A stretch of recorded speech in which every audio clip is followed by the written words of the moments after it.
मेरा नाम गीता है। बात उस समय की है जब मेरी उम्र 30 साल हो चुकी थी। मेरे पिता इस दुनिया में नहीं थे। मेरा बड़ा भाई एक मशहूर दर्जी था जो बहुत ही प्यारे कपड़े सिलाई करता था, लेकिन किसी ने उसके हुनर को पहचाना नहीं और कई साल तक वो इधर उधर धक्के खाता रहा। फिर न जाने उसने क्या चक्कर चलाया कि पूरे मोहल्ले का सबसे मशहूर दर्जी बन गया। उसके नाम से एक ऐसी बात मशहूर हो गई थी कि जिस पर यकीन करना भी कोई आसान काम नहीं था। मेरा भाई शुरू से ही बहनों जैसा भाई था। बहनों जैसे भाई से मेरा मतलब ये है कि वो हमारे साथ साथ खेल कूद कर पला बढ़ा और उसे हमसे ज़्यादा पता होता था कि किस कलर के सूट के साथ किस कलर का दुपट्टा चलेगा। शायद ये उसका काम था, इस वजह से इसलिए हमारा भाई हमारे साथ बैठकर बातें कर लेता। बस यूं समझे उसको औरतों की बातों का बहुत ज़्यादा पता था और वो किसी भी औरत का दिल अपनी बातों से जीत सकता था। मैं उसके साथ बैठ जाती, अपने सुख दुख की बात भी कर लेती तो दिल को बहुत सुकून मिलता। लेकिन कुछ दिनों से वो बहुत बदल गया था। उसके पास दूर दूर से लोग कपड़े सिलवाने आते थे। मेरे भाई ने घर में एक ऐसा कमरा बना रखा था जहां बैठकर वो सारी रात कपड़े सिलाई किया करता था, लेकिन इस कमरे में किसी को भी जाने की इजाज़त नहीं थी। यहाँ तक कि सफाई करने के लिए भी वो हमें अंदर न आने देता, बल्कि अपने कमरे की सफाई भी खुद ही करता। कभी वो रात को भी वहीं सो जाता और हम खाना दरवाजे पर रख देते। उसकी हरकतों पर कभी कभी हमें गुस्सा आ जाता तो कभी रहम भी। आखिर ये बेचारा ये सब हमारे लिए ही कर रहा है, रात भर बैठकर कपड़े सीता है। लेकिन फिर जब हमने मोहल्ले में उसके बारे में कुछ अजीब सी बातें सुनी तो हम बहुत हैरान हुए। बात ये थी कि मेरा भाई जिस भी कुंवारी लड़की के कपड़े सीता है, अगले ही दिन उसका रिश्ता हो जाता है। हम ऐसी जगह रहते हैं जहां किसी अनोखी बात का पहले बहुत मजाक बनाया जाता है, लेकिन फिर उस बात को मान भी लेते हैं। शुरू शुरू में इस बात का भी बहुत मजाक बनाया गया, लेकिन अब तो लोग ऐसे हो गए थे जैसे मेरा भाई रिश्ता करवाने वाला है, जिसके पास दूर दूर से लड़कियां आने लगी। वो जिस भी लड़की के कपड़े सीता उसका जल्द ही रिश्ता हो जाता। लेकिन हमारा भाई मुझसे, मेरी माँ या मेरी बहन से इस बारे में कोई बात नहीं करता था। जब हम इससे कुछ पूछना चाहते तो वो जवाब ना देता, ज़्यादा पूछते तो गुस्सा होता, डांट भी देता कि अपने काम से काम रखो। एक दिन सुबह सुबह हमारे घर एक लड़की और उसकी माँ आई। उनके हाथ में मिठाई का डब्बा था और वो कुछ फल भी लाई थी। कहने लगी, आपके बेटे ने तो कमाल कर दिया। मेरी बेटी की उम्र 28 साल हो गई थी, कोई रिश्ता नहीं आता था, लेकिन जैसे ही आपके बेटे से 2-4 जोड़े सिलवाए उसकी शादी हो गई और हम आपको मिठाई देने आए हैं। मैंने मिठाई का डब्बा लिया और साइड हो गई। चलो इसी बहाने मिठाई तो मिली, लेकिन मेरी माँ तो परेशान हो गई थी, क्योंकि आए दिन ये लोग घर पर आते, कोई बधाई देने तो कोई उसके बारे में पूछने। मेरी माँ को यकीन था कि भाई कोई गलत काम कर रहा था, लेकिन इस काम में गलत काम की क्या गुंजाइश थी। वो तो सिर्फ कपड़े सीता है, लेकिन कपड़े सीने से किसी की शादी कैसे हो सकती है, ये बात मेरी समझ से बाहर थी। हम तो भाई से कुछ भी पूछते तो वो जवाब ना देता, लेकिन मेरे दिमाग में एक प्लान आ गया। मैंने अपनी दोस्त से कहा कि वो मेरे भाई से कपड़े सिलवाए। उसने कहा कि वो तो खुद ही कपड़े सिलवाना चाहती है, लेकिन तुम्हारा भाई टाइम ही नहीं दे रहा। मैंने उससे कहा कि मैं उसकी थोड़ी सी सिफारिश लगा दूंगी, लेकिन उसे मुझे सब बताना होगा कि मेरे भाई ने उससे क्या बात की और मेरी दोस्त का रिश्ता कैसे हुआ, क्योंकि मेरी दोस्त भी मेरी उम्र की थी, उसकी शादी अभी तक नहीं हुई थी। मैंने अपने भाई से कहा कि भाई मेरी दोस्त आपसे कपड़े सिलवाना चाहती है।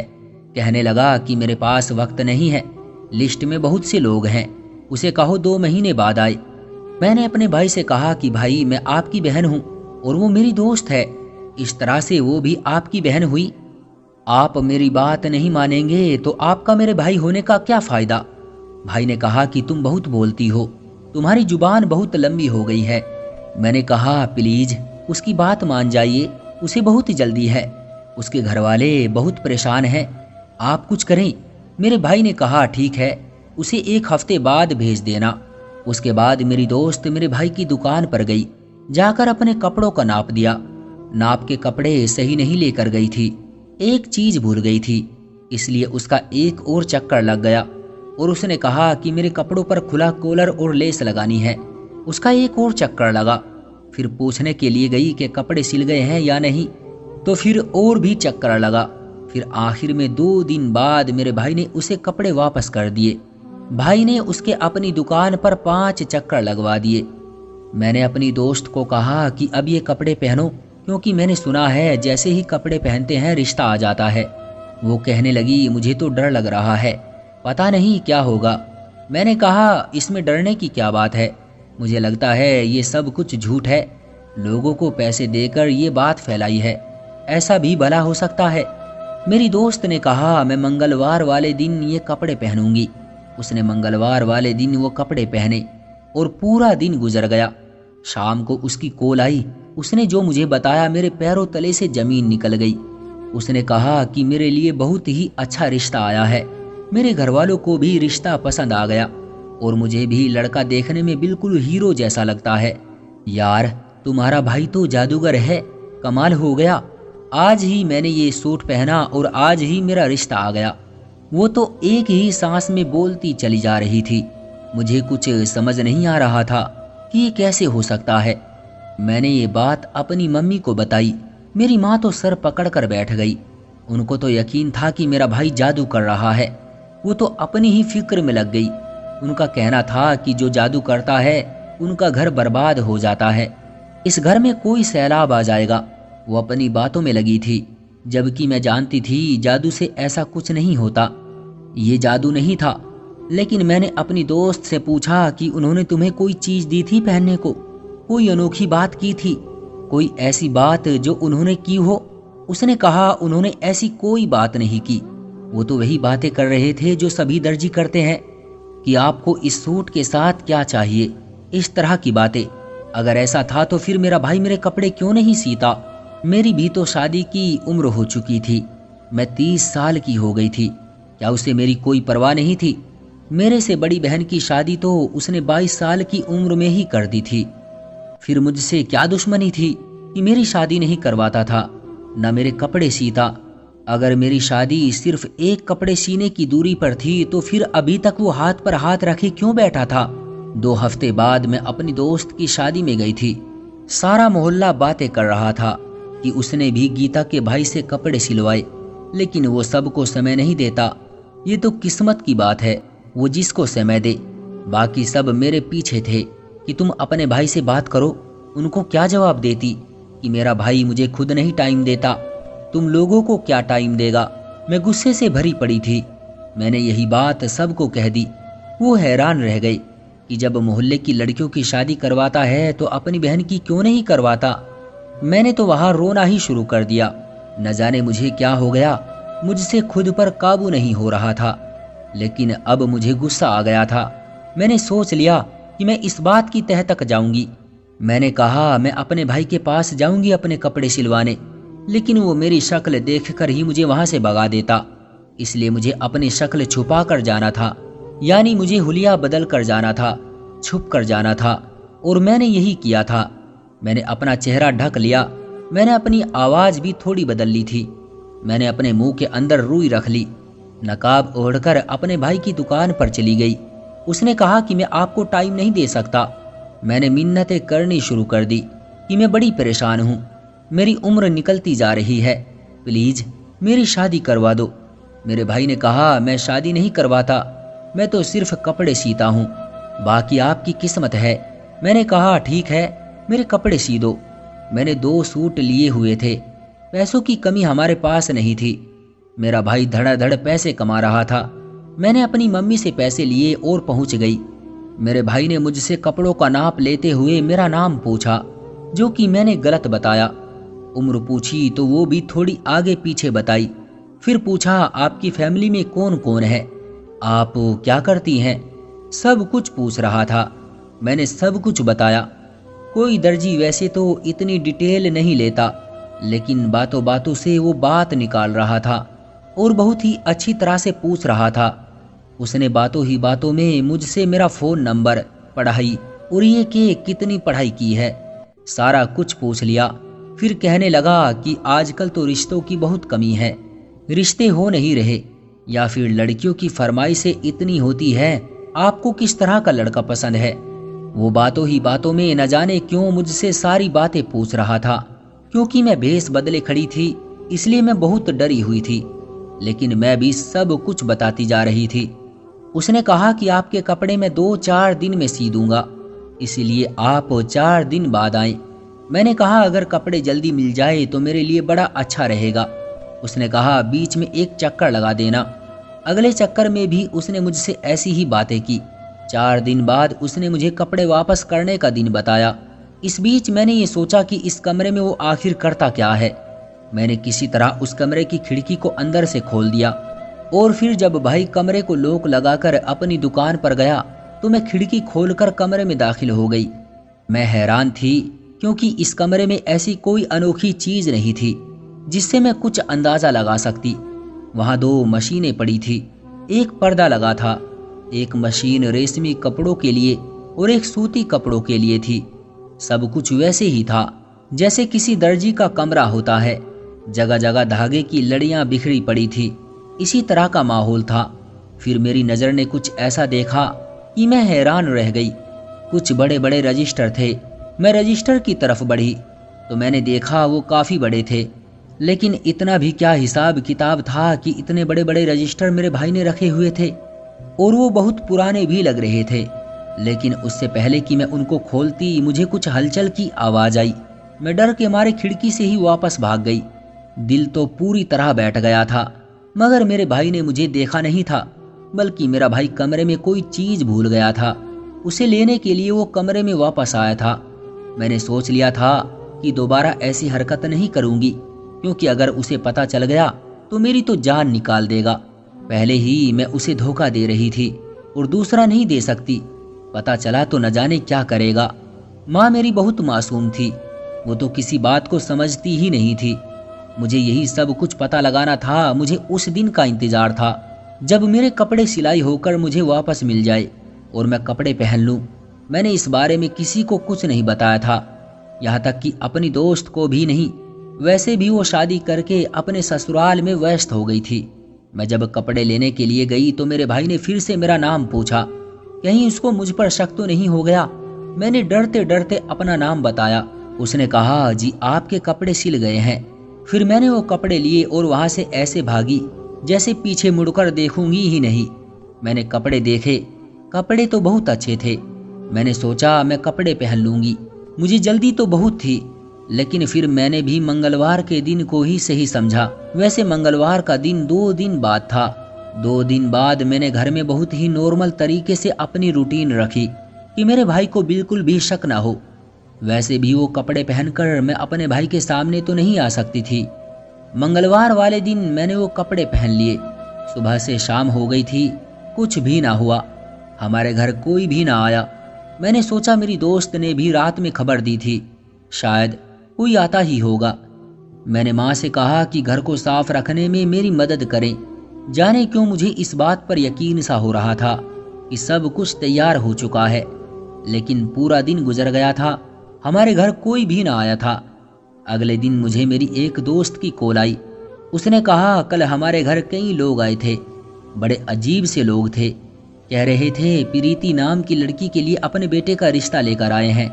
हमारे बेटे की उम्र 32 साल है, उसकी अभी तक शादी नहीं हुई। लड़का भी उनके साथ था जो देखने में काफ़ी अच्छा लग रहा था। हमें नहीं पता, हमारे घर में ना तो कोई प्रीति नाम की लड़की रहती है और ना ही हमने उन लोगों को बुलाया था। लेकिन उनका कहना था कि हमें यहाँ पर आने को कहा गया है, तो वो जिद पकड़ कर बैठ गए कि बस आप प्रीति को बुला दे, हमें लड़की देखनी है। लेकिन मैं उनको क्या बताती।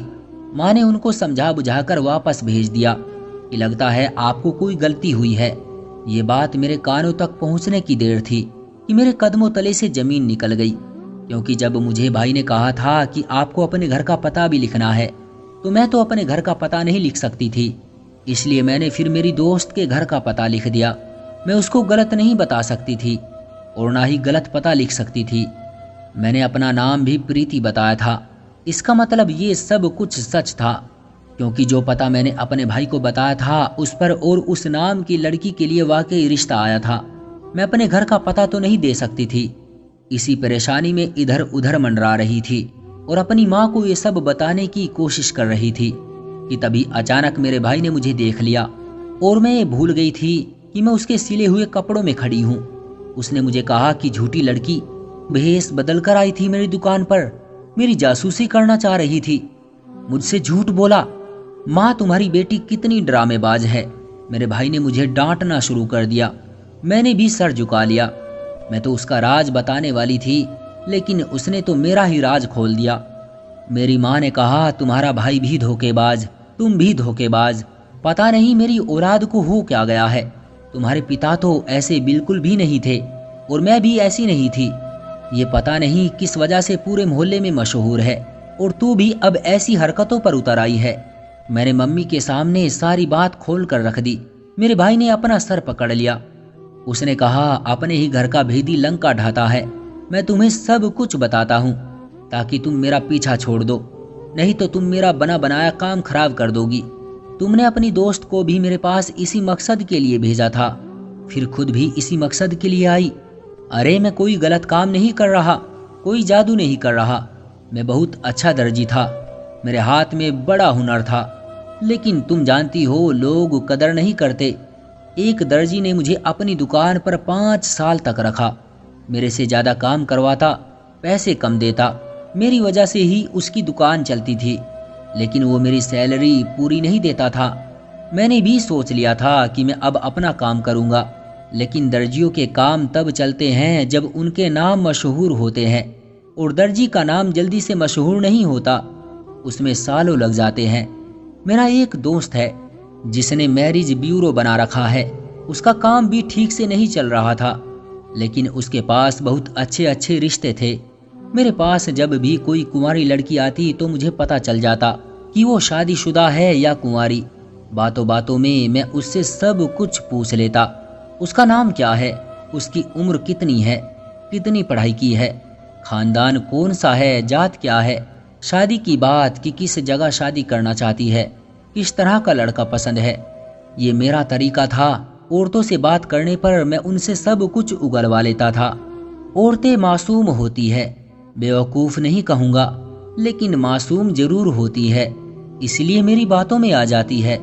दर्जी हो या दूध वाला, कभी कभी दुकानदार से भी बड़े खुले अंदाज में बातें कर लेती है, जैसे वो वाकई उनका रिश्तेदार लगता है। और मैं अक्सर मासूम लड़कियों को ही टारगेट किया करता था। जैसे ही मेरे भाई ने कहा टारगेट करता था, मेरी माँ का थप्पड़ मेरे भाई के मुंह पर आकर लगा। वैसे तो मेरा भाई मेरी माँ का मुंह देखता रह गया, लेकिन उसने मेरी माँ को नज़रअंदाज किया, क्योंकि टारगेट करने से उसका ये मतलब नहीं था। फिर उसने अपनी बात जारी रखी। अगर मुझे लगता कि कोई औरत समझदार है तो मैं उसे कह देता कि मेरे पास समय नहीं है। मैं उनके कपड़े सीते हुए उनकी तहकीकात निकलवा लेता था। फिर इस तहकीकात के मुताबिक मैं अपने दोस्त को कहकर रिश्ता तलाश करवाता था। वो रिश्ता 2 दिन बाद उनके घर भेज देता। तो फिर जब उनको उनके मतलब की चीज़ें घर बैठे बिठाई मिलेगी तो वो मना क्यों करेंगे। अब आप लोगों को समझ आया कि मेरा काम करने का तरीका क्या है। अब मुझे भी समझ आ गया था। वो रजिस्टर मैंने भाई के कमरे में देखे थे, वो भी शायद शादी के लिए दोस्तों और रिश्तों की जानकारी के थे। मेरे भाई ने कहा कि मैं ये बात किसी को बताना नहीं चाहता, इसलिए मैंने ये बात किसी को नहीं बताई, बल्कि बदतमीज बन गया कि लोग मुझसे ज़्यादा सवाल ना करें। मैं इस तरह रिश्ते करवाने वाला दर्जी मशहूर हो गया। मेरा काम बहुत धन्य रहा। मेरे दोस्त का काम भी चलने लगा। साल में उसको कहीं 10-12 ग्राहक भी मुश्किल से मिलते थे, लेकिन अब हर हफ्ते के बाद एक लड़की की शादी करवाता है। अगर हम सब ये ऐसा करते हैं तो इसमें बुरा ही क्या है। हमारा तरीका शायद थोड़ा अलग है, लेकिन हमारी नीयत बुरी नहीं है।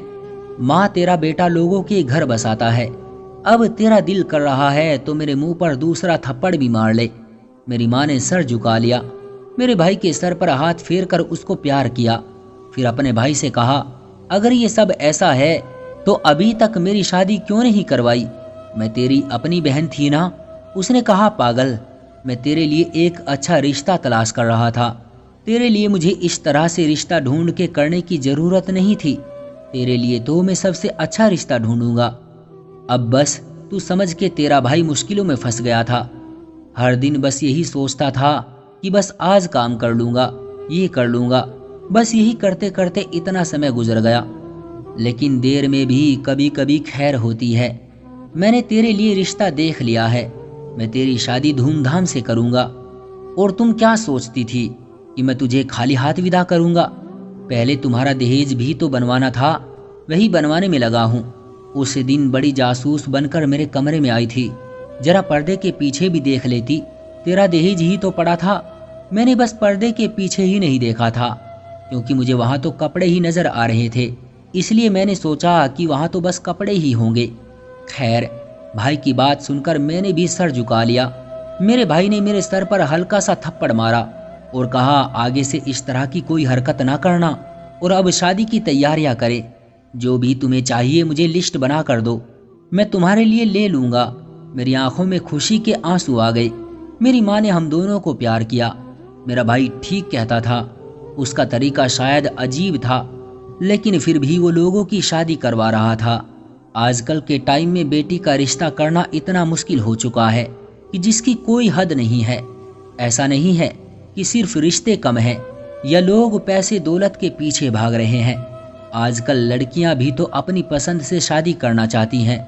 मैं ये सर उठाकर कह सकती हूँ कि मुझे मेरे भाई पर गर्व है। वो जो भी कर रहा है अच्छा कर रहा है।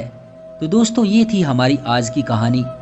आपका क्या कहना है इस कहानी के बारे में? कमेंट करके हमें ज़रूर बताएं। वीडियो को लाइक कर दीजिए और इसी तरह की कहानियाँ लगातार देखने के लिए चैनल को सब्सक्राइब करके घंटी को दबाकर ऑल पर सेट कर लीजिए, ताकि आने वाली वीडियो का नोटिफिकेशन आपके पास तुरंत पहुँचे। मैं मिलता हूँ आपसे अगली वीडियो में। तब तक के लिए धन्यवाद।